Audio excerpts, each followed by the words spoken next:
Sea levels will rise between 1 and 4 feet by the end of the century. That's according to the National Climate Assessment released last year. That rise, along with damage caused by an increased number of storms and hurricanes, could be catastrophic for people living in flood-prone areas, nearly 41 million Americans by one estimate. In New Jersey, close to 700,000 people live in a flood zone. Now, the state, as NewsHour Weekend's Ivette Feliciano reports, is involved in trying to move some of those people out of harm's way. This segment airs as part of our ongoing series on climate change, Peril and Promise.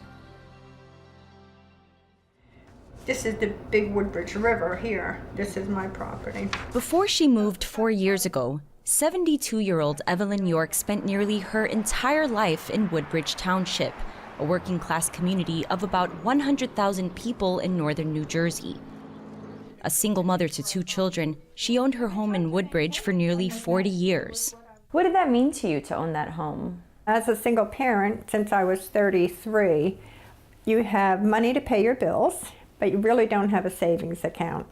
So the only thing I had to leave my kids, so I thought, would be my house. But over the years, what started as a minor nuisance in her neighborhood became a regular hazard: flooding.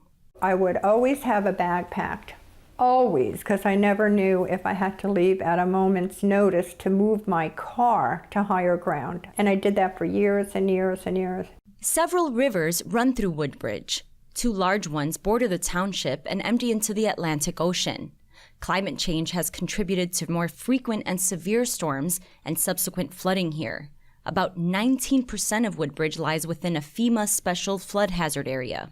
John McCormick is the mayor of Woodbridge. We were subject to a lot of tidal flooding. That's a problem without even any rain.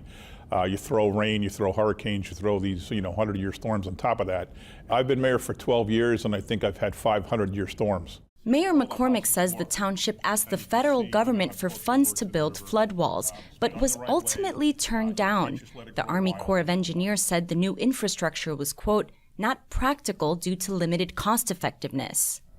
The height of Woodbridge's flood damage occurred in 2012 when Superstorm Sandy inundated the area with up to 12.5 feet of water. Monique Coleman, a former neighbor of Evelyn York's, remembers Sandy's devastation. It was the same thing over again. We were repeating the cycle of, water just engulfing the whole area and then leaving in its wake just devastation outside and within. You can see how the water just inundates the street. Coleman and her neighbors found their home values plummeting while their flood insurance premiums skyrocketed.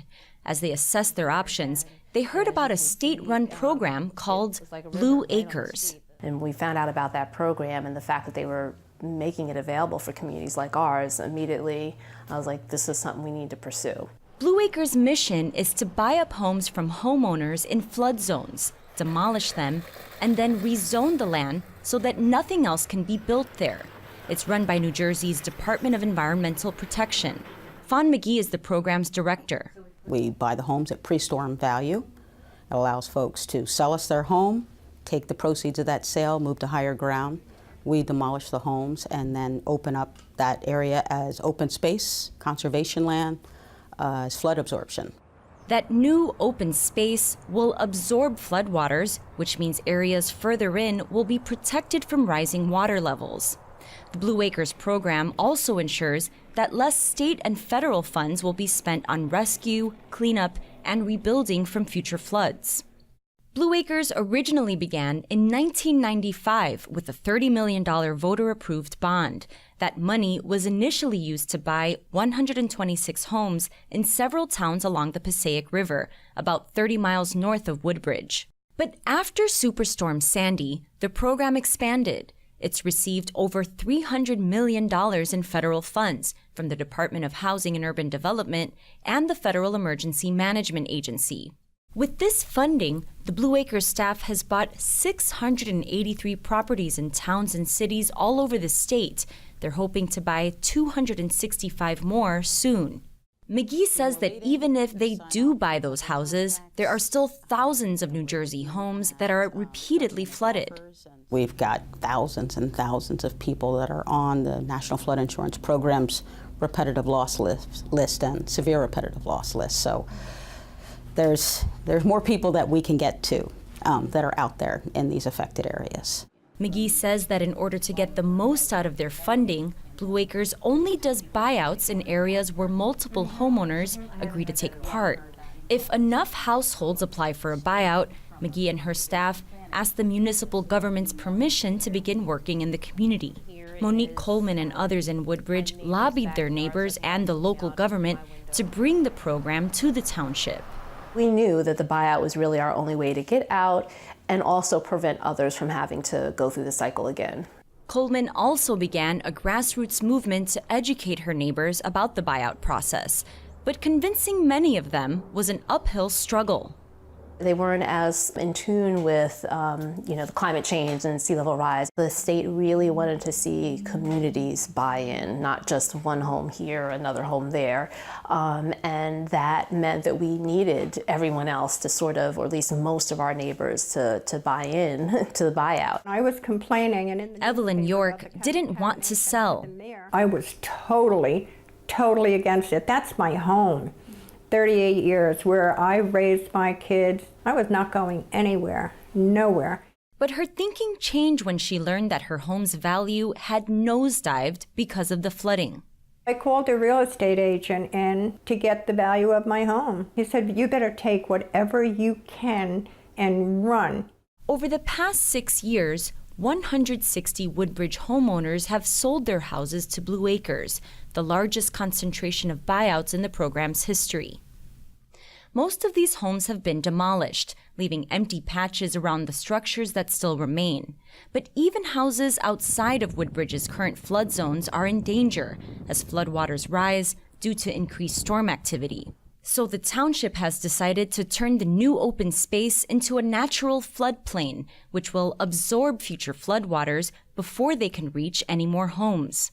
It's a very coordinated, structured approach to restore everything to the right look and the right ecological system. You have to plan it, and you have to have the experts who know what they're doing to set the whole thing up. Woodbridge has partnered with Rutgers, the State University of New Jersey, to make the land ecologically suited for floodwater storage. Dr. Brooke Maslow is a Rutgers ecologist and is heading up the restoration efforts in Woodbridge. We've removed about 3 acres of roads in this neighborhood. We've planted about 1,000 native trees and shrubs, which we've also protected from deer. We have installed about 3 acres of warm season meadow, and we've done quite a bit of invasive species management. Maslow says the new plantings will help soften the soil so that it can absorb more water. The new trees will also help to physically slow down floodwaters, which will help protect not just the remaining homes in Woodbridge, but surrounding towns and cities as well. Not everyone in Woodbridge's flood zones has taken a buyout. One homeowner we spoke with who refused to sell said that Blue Acres simply didn't offer enough money.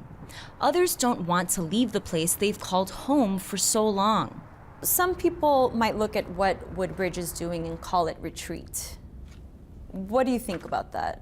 I think it's an attack. I mean, we're attacking the problem, and we're making the quality of life better for the rest of our community by doing this. The houses that are on the fringe now are in much better shape near the zone than they were before. It is not a defeat. It's a way of adapting.